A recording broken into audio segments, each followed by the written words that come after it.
Well, hello. Welcome back to the B-Movie Bunker. Today we're going back to the days of my youth, all the way back to 1977, to look at Damnation Alley. Yep, Damnation Alley, 1977, brought to us by John Smite, or Smiggett. We have a story of World War III happens. Bunch of guys get in these funky RVs and drive across country to Albany where it's apparently safe. That's the movie. Going back, I remember watching this as a kid, and I remember enjoying it as a kid, but my tastes were, 1977 was not all that refined at the age of 6. But yeah, this movie looks dated. Wow, is it dated. And I'm not talking just about Jan Michael Vincent's giant freaking feathered hair. Yep, Jan Michael Vincent's in this. You got George Peppard in this. It's right, Hannibal Smith from the A-Team.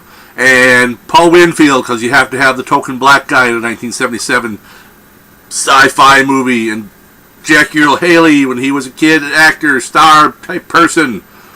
Wow, this movie just... So, the effects is a big thing I have a problem with. Shoddy even by 1977 standards. And even me saying that now is like, oh, by 1977 standards. Star Wars came out same time! And if you judge effects by, education level of people, Star Wars is someone graduating magna cum laude from Harvard.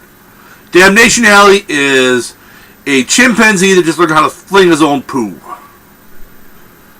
So much about this movie, and what compounds the fact of it being bad is the fact that the opening is absolutely brilliant. And I'm going to spoil this movie for you. I'm going to spoil the fuck out of it because I don't care. Opening is Peppard and Vincent and Winfield and all these Air Force guys in their bunker. The bombs are falling.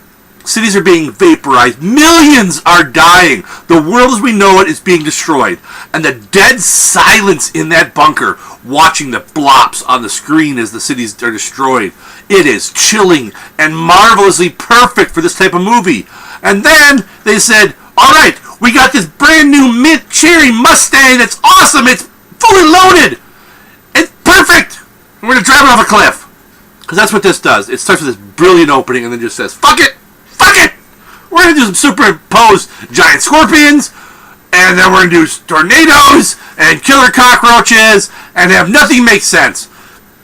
Characters, it's like you have no connection to the characters. I don't care if any of them die. What the fuck do I care? They apparently lost no one in the aftermath of World War III, because you've had so much exploration of the characters, of, the fact that now they're leaving their bunker. They're like, did my mom survive? Is that girl I went to school with, did she live? My sister. Apparently, the Air Force only hires orphans with no friends to work the bunkers. You have a mother? No, you can't work here. Oh, you talked to a girl once? No, you can't work here. This is only for orphans who are completely despicable and despised by all. So all people can work in a bunker. No emotional attachments. You gotta push the button. Kill everyone! Push the button! Turn your key! Sorry. The only person that was even the least bit likable is Paul Winfield's character, who actually is the only one who really seems to act in this. But of course, he's the black man, and this is 1977 in a sci-fi film, so you know his ass is dead at some point. You know he's going to die. And his death is... It's the best death in the movie, but it's also a stupid death. But still, you know he's going to die. So if it's horror sci-fi, it's almost guaranteed even today the black man's going to die. But the 70s? Fuck yeah. Put a black man in the movie. It wouldn't matter who it was. They're going to die.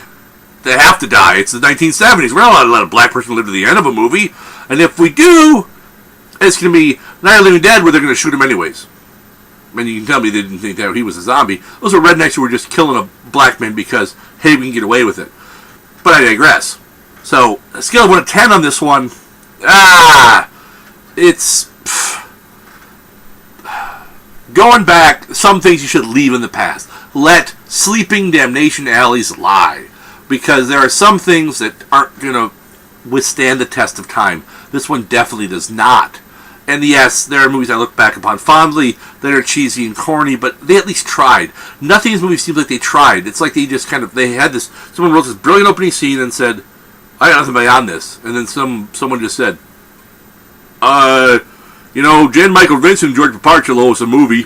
We can just force them to do something. And that's what it is. It feels like they were forced to do something they didn't want to do, and it's thrown together, and it's crappy. And there are people out there who love this movie, and I can't understand why. Because it's boring at times. It's just trek from bad special effect to bad special effect to bad special effect to upstate New York. Pristine.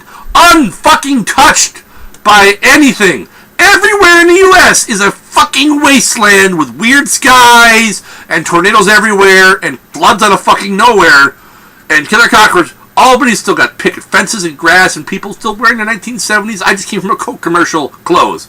So, I'm going to stop. That's all I have for this one. Till next time, stay safe out there in the wasteland, folks. And it's a much better wasteland than what you see in Damnation Alley, I must say. People are nicer. The food tastes better. It's a nicer wasteland.